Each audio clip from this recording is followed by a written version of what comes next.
parler de la bonne gouvernance et créer un cadre d'échange avec les institutions en place. Deux objectifs qui ont amené le président de la Commission nationale du mécanisme africain d'évaluation des pairs, CNMAEP, à faire le tour de ces institutions. La dernière visite, la Chambre nationale des rois et chefs traditionnels. Soro Moussa David a échangé avec le président de l'institution des têtes couronnées en Côte d'Ivoire, Amon Désiré Tanoé. Au menu de la rencontre, harmoniser les points de vue sur les méthodes de lutte contre la corruption. La CNMAEP travaille sur les questions d'évaluation. Vous savez que la CNMAEP travaille sur la question de la promotion de la bonne gouvernance. Vous savez également que la question de la bonne gouvernance est la troisième priorité de l'action gouvernementale au titre de l'année 2022. Et vous savez qu'au cœur de la bonne gouvernance, il y a les valeurs africaines. Il y a les valeurs que porte Sa Majesté. Donc venir le voir, c'est recevoir ses orientations, recevoir ses conseils pour que ces aspects soient intégrés parfaitement dans la mission de promotion que nous faisons pour la promotion de la bonne gouvernance. Avant la Chambre nationale des rois et chefs traditionnels, Soro Moussa David a déjà rencontré les responsables de l'inspection générale d'État IGE, la haute autorité de la bonne gouvernance et la grande chancellerie de Côte d'Ivoire.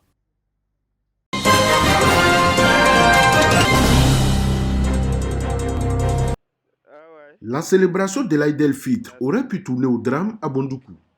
Au lendemain de la fête, comme il est de coutume chaque année, des centaines d'enfants se sont rendus dans un glacier pour prendre une glace et passer du temps entre amis. Mais après la consommation de ce produit laitier, ils se sont tous retrouvés à l'hôpital. Je suis la maman des 3 enfants qui sont couchés là. Hier, ils étaient au glacier hier nuit. Donc, c'est après quand ils sont rentrés, ils ont commencé à vomir. Raison pour laquelle on est là. Le CHR de Bondoukou ne pouvant pas accueillir tous les malades, plusieurs cliniques de la ville ont été sollicitées, comme ici au centre de santé de la police nationale de Bondoukou. Nous avons reçu plusieurs enfants qui sont arrivés pour plusieurs épisodes de vomissements et des diarrhées faites de plusieurs selles. Il y a eu plusieurs cas similaires. Par conséquent, on peut tirer la conclusion de ce qu'il s'agit d'une toxi-infection alimentaire. Les enfants étaient arrivés déshydratés, nous les avons réhydratés et entamé une antibiothérapie. Pour l'instant, le pronostic vital n'est pas menacé. Heureusement pour l'heure, aucune perte en vie humaine n'a été enregistrée. La gérante du glacier qui exerce à Bondoukou il y a maintenant 12 ans n'arrive pas à s'expliquer ce qui aurait pu coûter la vie à des centaines d'enfants. Hier, j'ai rien compris. Tout d'un coup, j'ai vu des enfants qui sont venus, on m'a dit qu'ils sont malades après la consommation. Automatiquement, je les ai pris, nous sommes rendus à l'hôpital, au CHE. Ils ont fait les premiers soins, les enfants ils ont pris en charge. Et Dieu merci, au jour d'aujourd'hui, ça va. Aujourd'hui, on cherche là où est quitté. La cause même du problème, on n'a pas encore trouvé. Le préfet des régions du Gontougo, Sori Sangaré, a quant à lui exigé une enquête des responsables de la direction régionale des ressources animales et halieutiques, de celle du commerce ainsi que de l'antenne de l'Institut national d'hygiène publique pour un bilan épidémiologique complet de cet établissement de loisirs et des investigations approfondies pour comprendre ce qui s'est réellement passé. En attendant ces résultats, il a décidé que l'établissement soit mis sous scellé, une mesure conservatoire pour éviter une autre résurgence.